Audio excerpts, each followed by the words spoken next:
Bonjour, ladies and gentlemen. My name is Daniel Lee. I'm from Effusion. Today, I'd like to present to you the topic wearable crystal LED and LED fiber, the vision, challenge, and market. Before I introduce two of my products, Digital Sparkle and Glow Silk LED fiber, I would like to share with you the vision that I have that I have so much been fascinated by that vision and how much I've been involved in this development. And then I'm going to share with you the challenge in this product development, which divides into product technology challenge and market challenge. And then I would show you where are the wearable LED potential market.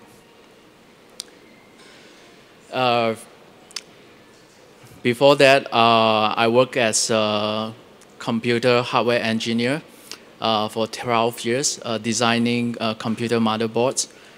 And when I came out from business school, I wanted to go further develop on the future electronics. So one of the things that fascinated me was someone asked me this question. They say, can you bend glass at room temperature? So the answer is that yes, you can bend glass when the glass is really thin as fiber. So when we look at the silicon chip itself is really brittle. So if you want to put into a wearable design, it always has this challenge that it cannot sustain the dynamic bending cycles. So it would easily wear out and not suitable for wearable design. However, if we look at advancement of silicon technology, the silicon itself is not just getting smaller, but it is also getting thinner. Because today, as we develop the computer chips, we are talking about stacking the 3D stack of the computer dies. So the chip itself is actually going very thin. And the research shows us that when the chip is called ultra thin chip, which is really below 50 micron, it shows a strong mechanical flexibility. Okay, so that's what the analogy I provided earlier was. When the glass was as thin as optical fiber, you can bend it. So the chip, you can bend it when it's as thin as 50 micron. So that is where if you get this chip and put it in a flexible substrate, you can easily work with it.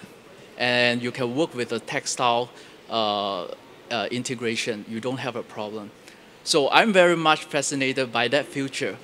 However, for me to get that, not all the chips today would get down to 50 micron thickness. So when we look at the ultra chip design, things I look at the technology is chip on flex. The chip on flex means I put a LED die without much package, very thin, onto a flexible circuit. On the other one is a chip on wire. So you just put the chip exactly on the wire itself. So when I started with this vision to develop this, I look at three aspects: aesthetic, reliability, and scalability. For me to scale up this design in terms of manufacturing, I need to find something that can be scalable. I can put on this chip as many as I can.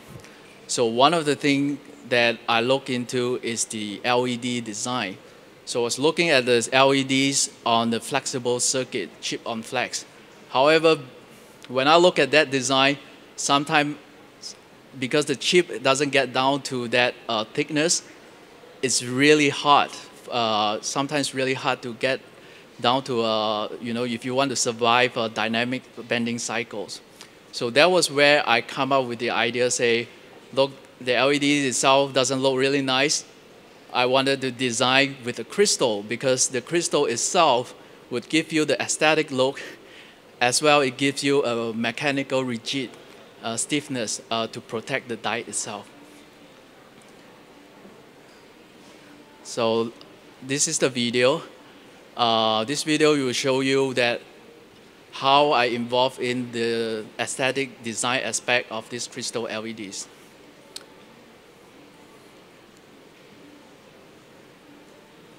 Sorry.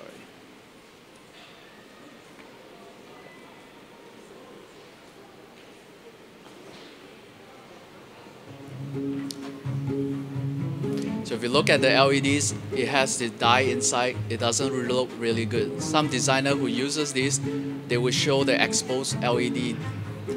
And if they use a white LEDs, they have to show up with the yellow phosphorus that doesn't integrate well with the fashion design. And then some designer who have no other choices, they have to use a plastic LEDs, which doesn't really looks good as well. And all these LEDs also has exposed the phosphorus currents. So if you cover it up with a textile, sometimes when you bend it, and the textile will show like a washout effect. So if you were doing some LED display, the washout effect will not show up the picture very well. So that's where I come up with this crystal LEDs.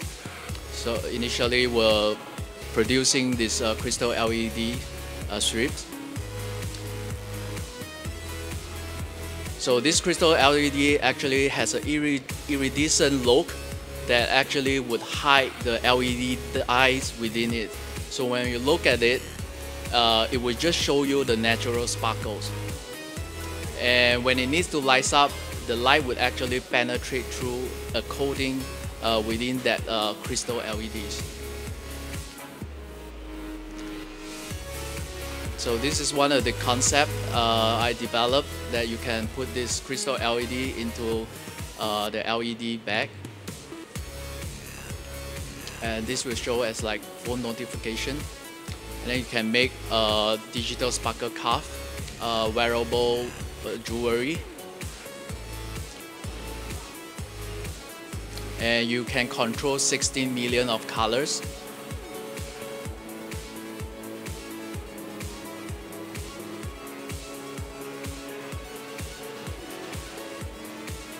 And then this one is a wallet concept using the crystal LEDs. So the LEDs actually share the same lens LED manufacturing technology. Here you can see a few lens LED. They will show up as a exposed dye as well. But then with the crystal LED, it would actually hide it. And here you can actually see how the crystal hides the yellow phosphorus. So the crystal LEDs actually would give you the same natural sparkle, at the same time give you the digital sparkle where you can program and control it. Most of the smart jewelry today, they use a translucent gemstone. So the translucent gemstone looks like a frosted glass, and it doesn't have the kind of sparkle that you have. And this one is one of the Swarovski crystal design that they have to punch a hole on the mirror foil behind the crystals. So when you look closer, it actually has a dark spot. And this one, another design, they use a light pipe. It's a crystal bead. When you look closer to it, it also has a light pipe that doesn't look really good. So you don't have to hand make this crystal LED today, because I work with manufacturer to come up with this crystal LED chips for electronics manufacturing. So we can go into high volume production. And with these LEDs today, there is an open source Arduino software that you can easily integrate it and play with it. And here it is show you how you can put this LED strip and integrate with leather. And this is one that make into a shoe.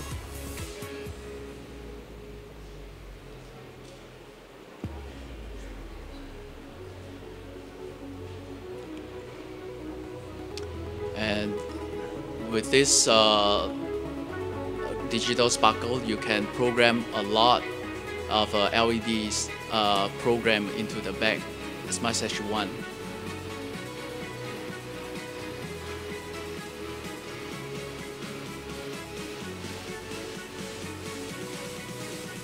So we have a process to actually integrate the LEDs to various kind of crystal sizes and crystal shapes.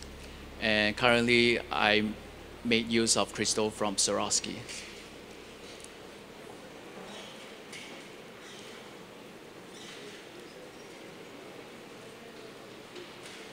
So this is a picture that shows you the technology, between the SMD, which is a surface mount device lens LED, compared to these SMD crystal LEDs.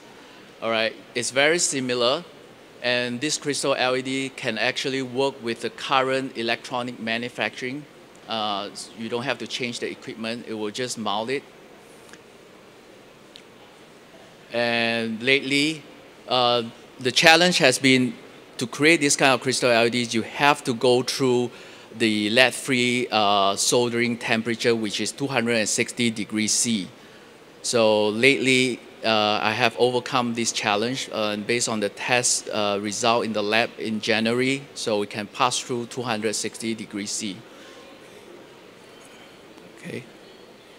And this is a concept design of the crystal LED bags that you saw in the earlier video.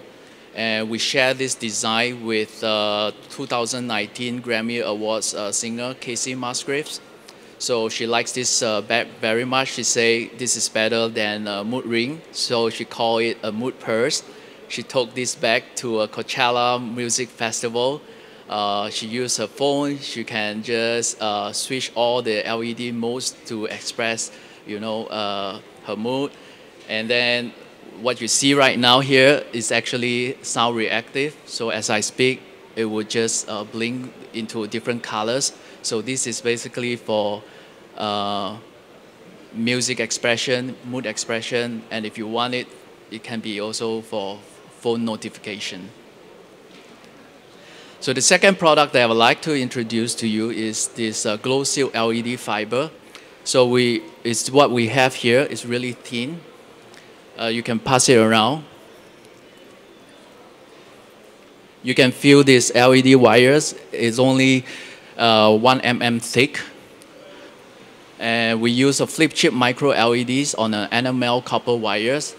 The technology, we call it chip on wire technology, is 360 degree luminous. And if you look at this, the left side of the picture is a SMD LED on wires. These are the current available technology. The LEDs are very big and bulky. Compared to the one on the right, the chip on wire is really fine and thin. Currently, this LED fiber, we can customize the LED pitch, which is the distance between the LEDs, from 5 mm to 30 mm. In future, we are talking about variable pitch, because some designer, they don't want a fixed pitch. And the LED length that we produce now is 1 meter and 50 meter. The 1 meter is basically for sample study, and 50 meter is typically used for industrial manufacturing. So the colors that we have right now, we have blue, warm white, pink, green, red, and cool white. And with this LED fiber, you can make into Christmas LED apparels. If you want to check it out, there's one over there at my booth there.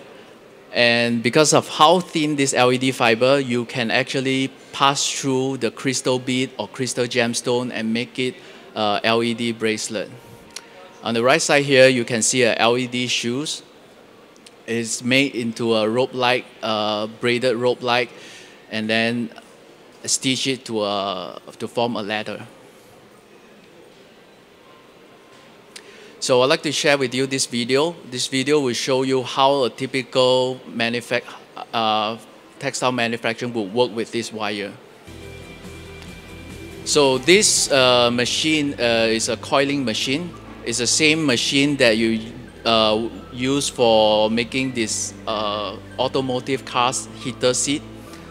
So you will route these wires with this machine automatically. So what I've been working also right now with textile machine company is we're trying to put a camera to just capture the image, let's say a dinosaur image, and then the machine will actually automatically route these LED wires.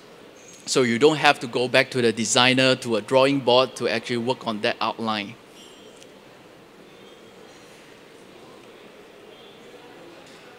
So there are many glow seal LED fiber development in the textile manufacturing, and this is the reason I come here.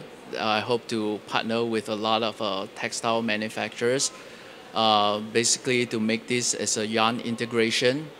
You can work with the coiling method. There are some other methods like weaving and webbing method that we haven't tried. Embroidery method, we try a little bit. And knitting and braiding method as well. We hope that we can actually work with these manufacturers.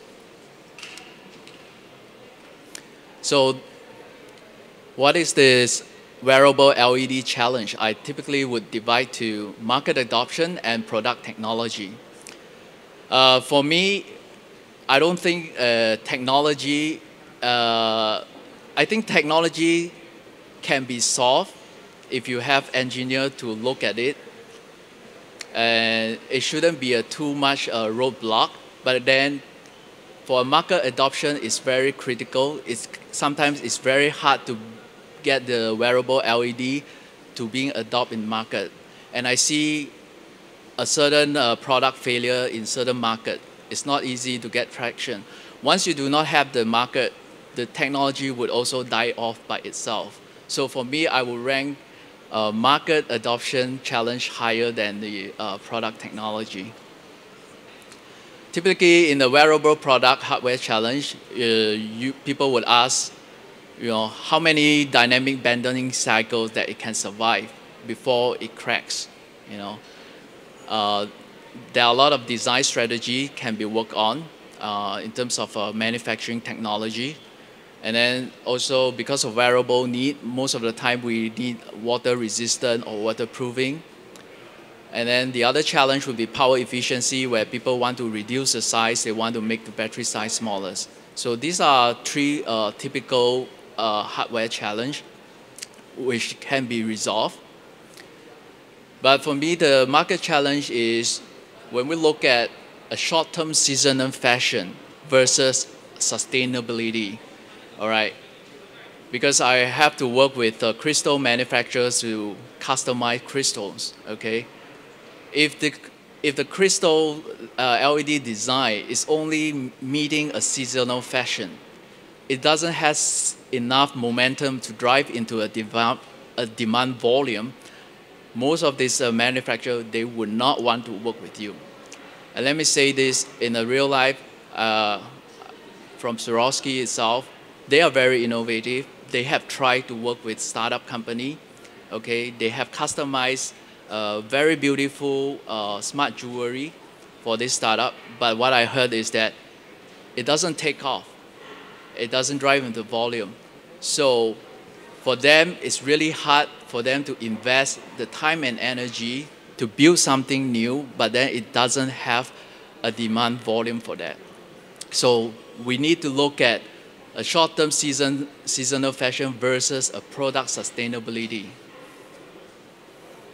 So these are the crystals, these are the LED bags. In 2017, you have the Chanel LED bags. In 2019, you have Louis Vuitton OLED bag.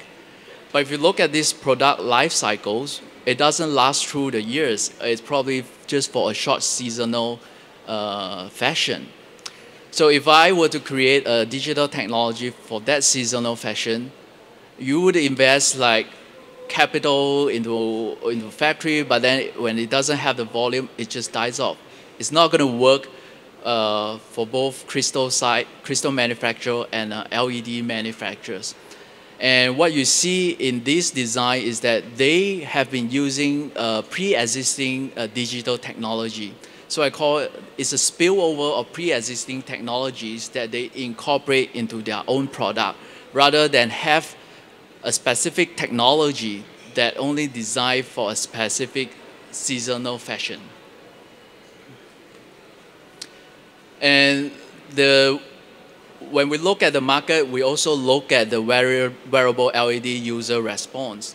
So one of the research is being done by Google is that they say people have a negative feel about screen, LED screen, because they have been seeing phone, computer screen most of their time. If they were to have people to wear a screen, people feel very weird about it. They say, I don't want to wear a screen. So Google came up with a different kind of display. They call it EBB, which is a thermochromic ink, dye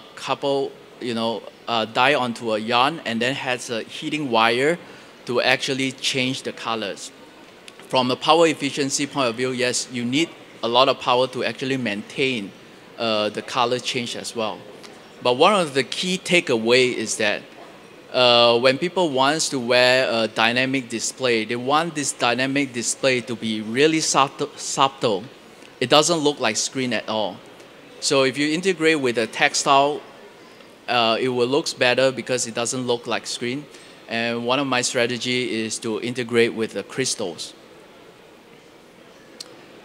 So when we look, the other thing when we look at the wearable LEDs, people always think that, am I going to wear these LEDs all the time as my T-shirt?